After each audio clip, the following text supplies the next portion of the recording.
नमस्कार, अस्सलाम वालेकुम, सत श्री अकाल, जय झूलेलाल। मैं हूं जी प्रेम मटलानी और आप देख रहे हैं हालात हाजरा का प्रोग्राम। हकीकत ये है, इब्तदा में आपसे दरख्वास्त है, चैनल जरूर सब्सक्राइब करें। दोस्तों, 2 रोज़ किबिल पीर के रोज़ बांग्लादेश में मुंतखब की हुई हुकूमत अवामी लीग की, शेख हसीना वाजिद की, उसका तख्ता पलट दिया गया। कहने को तो तलबा थे लेकिन पूरी अपोजिशन और मेन उसमें जो किरदार अदा किया है वो जमात इस्लामी का है। उन्होंने प्राइम मिनिस्टर हाउस पे धावा बोल दिया। मैंने उसी दिन बताया भी था आपको। और उस वक़्त आर्मी चीफ जो था वकार जमान, उसने बांग्लादेश की उस वक़्त वज़ीर आज़म हसीना वाजिद को कहा तुम्हें 45 मिनट है, निकल जाओ। वो एक हेलीकॉप्टर में वहाँ से अगरतला चली गई और वहाँ से उसको भारत ने हरक्यूलिस C-130 हवाई जहाज में से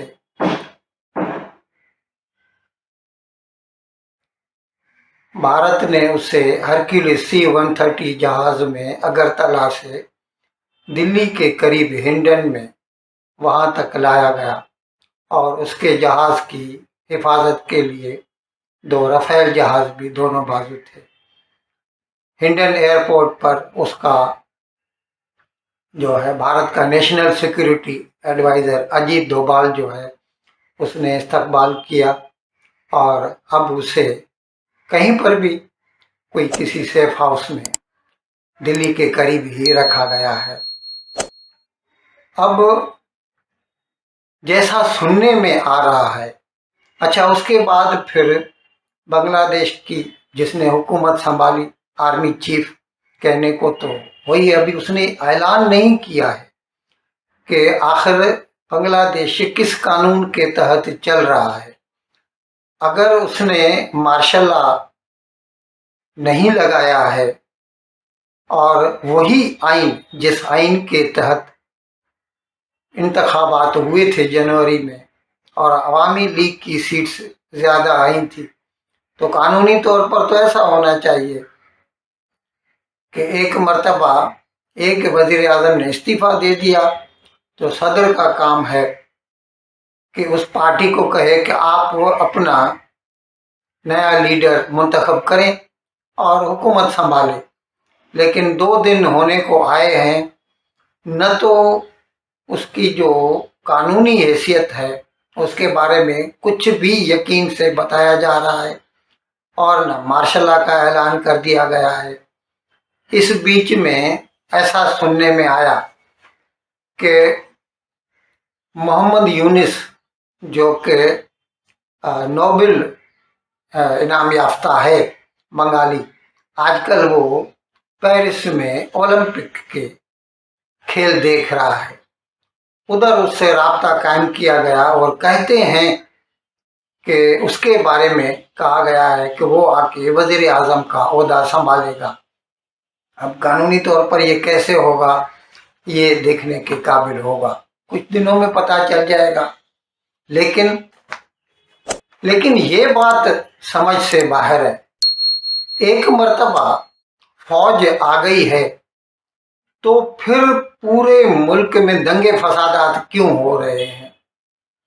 पूरे मुल्क में जो कि जमात इस्लामी के खिलाफ हैं, यानी यूं समझ लीजिए कि अवामी लीग या उससे ताल्लुक़ रखने वाले, उनकी इमलाक, उनकी जानों को तबाह और बर्बाद किया जा रहा है।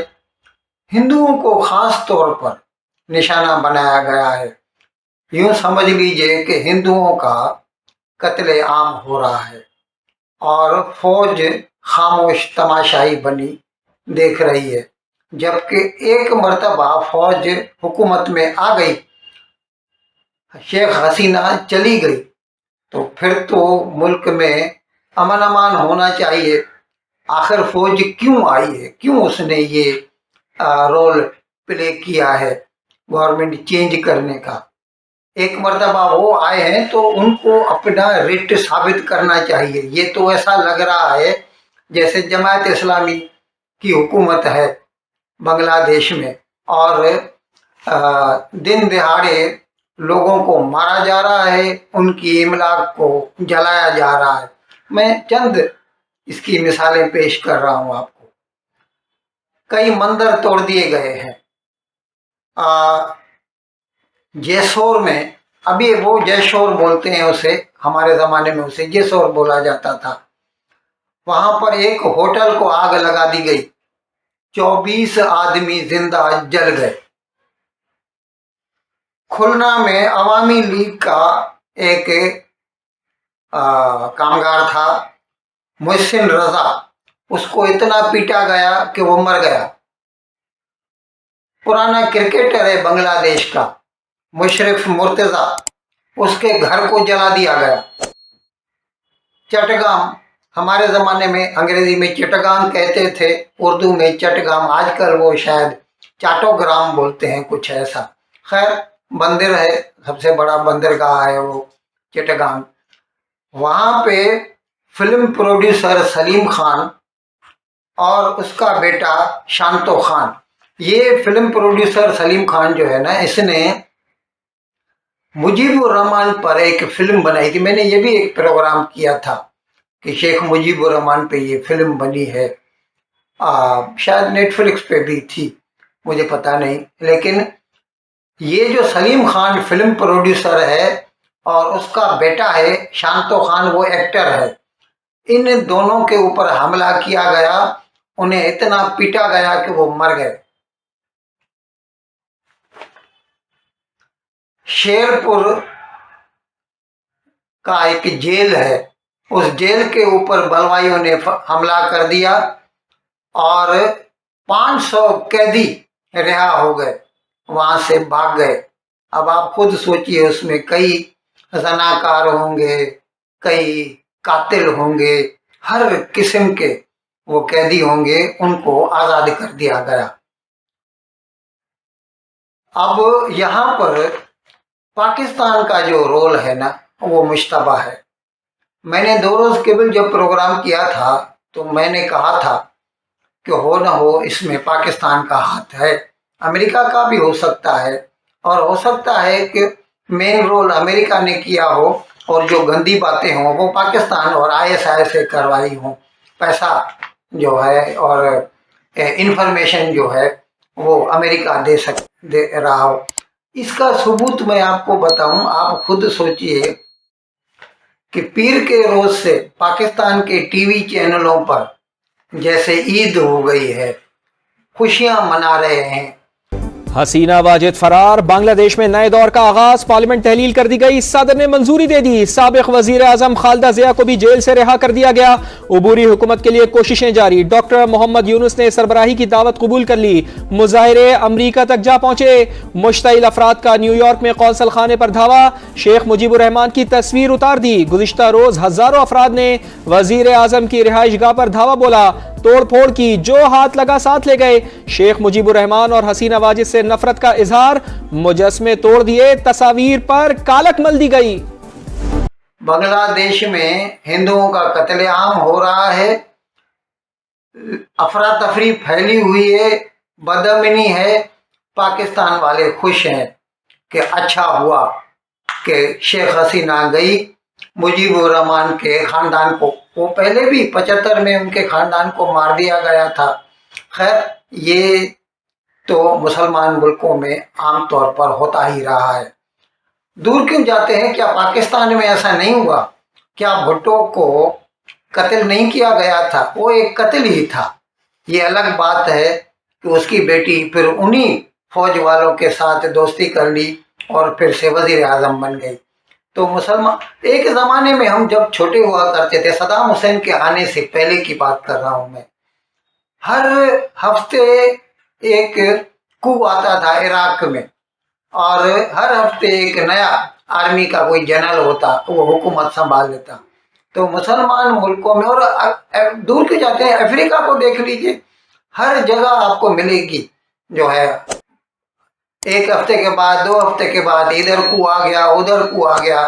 तो मुसलमान मुल्कों में तो ये आम जाम है, लेकिन हमने जहाँ पाकिस्तान की जब देखा है, वहाँ पर भी तो 77 सालों से डायरेक्टली या इनडायरेक्टली फौज की हुकूमत रही है।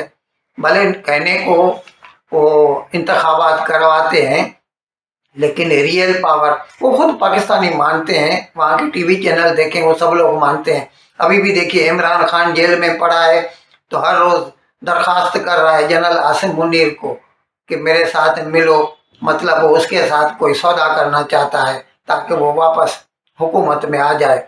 तो ये मुसलमान मुल्कों में तो होता ही रहा है, कोई नई बात नहीं है।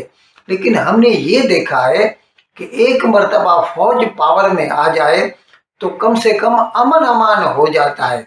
लेकिन यहाँ पर तो ऐसा लग रहा है कि फौज बांग्लादेश में खामोश तमाशाई का रोल प्ले कर रही है, आराम से बैठी हुई है और लोगों को खुली छूट दे रखी है कि वो जिस तरह चाहें हिंदुओं का कत्लेआम करें। अब इस सिलसिले में मैं आपको ये बताना चाहता हूँ कि बांग्लादेश की जो इकोनॉमी है वो 71 के बाद अच्छी हुई है, और ख़ास तौर पर पिछले 15 साल से, यानी 2008 की बात है जब अवामी लीग पावर में, इससे पहले भी 5 साल के लिए आई थी शेख हसीना, मेरे ख्याल में 91 से लेके 2003 98 से 2003 तक ऐसा था कुछ, बीच में 5 साल वो आई थी। लेकिन 2008 के बाद से जो 3 कंटिन्यूस टर्म ये रही है, इसके बीच में बांग्लादेश की इकोनॉमी जो है दिन दुगनी रात चुगनी तरक्की कर रहा था। उससे गलतियां हुई हैं, वो हम भी मानते हैं, लेकिन ये जो बांग्लादेश की तरक्की है ना, ये पाकिस्तान को एक आंख नहीं भाती। आप खुद सोचिए, 71 तक दोनों एक ही मुल्क था। 71 में पाकिस्तान में डॉलर का भाव था ₹4.5, 4.75 रुपीस। आज वहां पर डॉलर 278 रुपए में मिल रहा है। बीच में तो 325 रुपए तक गया था, आजकल 278 है। उसके बदले में बांग्लादेश में जो डॉलर है 117 टका में, वो रुपए को टका बोलते हैं, तो वहां पर 117 का डॉलर है, पाकिस्तान में 278 का है। और इस लिहाज से आप अंदाजा लगा सकते हैं कि बांग्लादेश की इकोनॉमी, बांग्लादेश में जो रेट ऑफ इन्फ्लेशन जो है वो एज कंपेयर टू पाकिस्तान कितना कम होगा और इन इकोनॉमी कितनी अच्छी होगी। यहाँ तक कि आप कहीं भी चले जाइए पूरी दुनिया में, आपको रेडीमेड का माल बांग्लादेश का बना मिलेगा। बांग्लादेश को मिरेकल इकोनॉमी बना दिया था शेख हसीना ने, ये पाकिस्तान से हजम नहीं हुआ। उसने इस्लामी लोग, वही लोग जिन्होंने 71 में बांग्लादेश की आज़ादी की मुखालफत की थी, जिनकी वजह से पंजाबियों ने जिनके साथ मिलकर 30 लाख बंगाली मुसलमानों का कत्ल किया था, 30,000 मुसलमान लड़कियों की जिना की थी, इस्मत दरी की थी, उनके साथ ये मिलकर आज फिर बांग्लादेश में इनकलाब लाए हैं और शेख हसीना को हटा दिया गया है। ये सीधा सीधा पाकिस्तान जलता है, इसीलिए उसने बांग्लादेश में ये साजिश की है। अच्छा, अभी खुद जो मुजाहिरीन हैं वो कहते हैं कि हमें मोहम्मद यूनुस चाहिए, नोबेल लॉरेट। और जो वकार जमा है मिलिट्री का रूलर जिसने पावर संभाला है, उसने ये भी अनाउंस नहीं किया कि आखिर उसका ओहदा क्या है, किस हैसियत से वो मुल्क के ऊपर हुकूमत कर रहा है। उसने भी कहा है कि हाँ, हमने यूनुस को कहा है वो आ जाएगा, लेकिन पूरा मुल्क जल रहा है। लोगों की इमलाक को आग लगा दी गई है, लोगों का कत्ले आम हो रहा है और वो मोहम्मद यूनुस आराम से पेरिस में बैठकर जो है खेल देख रहा है। हकीकत में अगर वो बांग्लादेश से सच्ची मोहब्बत करता है तो उसको वापस आ जाना चाहिए और आके मुजाहिरीन को रोकना चाहिए। फौज का भी काम है, उसका भी काम है, लेकिन वो आराम से उधर बैठ के खेल देख रहा है। हकीकत में जो भी हाकिम होता है वो सबका हाकिम होता है। वो जो है सिर्फ अगर बांग्लादेश है तो वो हाकिम सिर्फ मुसलमानों का नहीं है, हिंदुओं का भी है। इसी तरह पाकिस्तान में भी कोई भी हो, वो सिर्फ मुसलमानों का नहीं है, लेकिन ये लोग ऐसा नहीं करते। आप खुद सोचिए, 47 में जब पाकिस्तान बना था, पूरे पाकिस्तान की आबादी जो है उसमें हिंदुओं का तनासुब 25% था, 25% था। आज वो जो पाकिस्तान है वहाँ पर हिंदू 1% है, सिर्फ टोटल माइनॉरिटी 2%। बांग्लादेश जो ईस्ट पाकिस्तान था 47 में, उसमें हिंदुओं की आबादी 30% थी 47 में। आज वो घटकर 8% भी नहीं रही, 7.95%। तो ये है इनकी हुकूमत। बावजूद इसके कि वो कहते हैं कि ये अवामी लीग या शेख हसीना जो थी ये हिंदुस्तान को सपोर्ट करती थी, बावजूद इसके इन 77 सालों में 30% से घटकर बांग्लादेश में हिंदुओं की आबादी सिर्फ 8% रह गई है। और दूसरों का क्या कहें, खुद आपको याद होगा 92 में जब हिंदुस्तान में बाबरी मस्जिद गिराई गई थी तो बांग्लादेश में फसादात हुए थे और उस पर किताब लिखी थी तस्लीमा नसरीन ने लजा, और उसको उस तस्लीमा नसरीन को इसी शेख हसीना ने जो है मुल्क बदर कर दिया था, बांग्लादेश से निकाल दिया। मेरे ख्याल में आजकल वो स्वीडन में रहती है, उसको बांग्लादेश में आने की इजाज़त नहीं है। जो है जिसने हिंदुओं के कत्लेआम के खिलाफ आवाज़ उठाई थी उसको भी ये हशर किया था और इसी शेख हसीना ने ही किया था। बावजूद इसी हुकूमत के जो है वो आबादी जो हिंदुओं की 47 में 30% थी, आज घटकर 8% रह गई है। ये है इनकी हुकूमत, मुसलमानों की हुकूमत। इन अल्फाज के साथ आज का प्रोग्राम ख़त्म करने की आपसे इजाज़त चाहता हूँ, लेकिन विदाई लेने से पहले एक मरतबा फिर आपसे मेरी दरख्वास्त है कि जिस किसी साहबा ने अब तक हमारे इस चैनल को सब्सक्राइब नहीं किया, हज़रा करम इसको जल्द से जल्द सब्सक्राइब करें, प्रोग्राम को लाइक करें, शेयर करें और घंटी का बटन दबाना न भूलें। बहुत बहुत शुक्रिया। खुदा हाफिज़।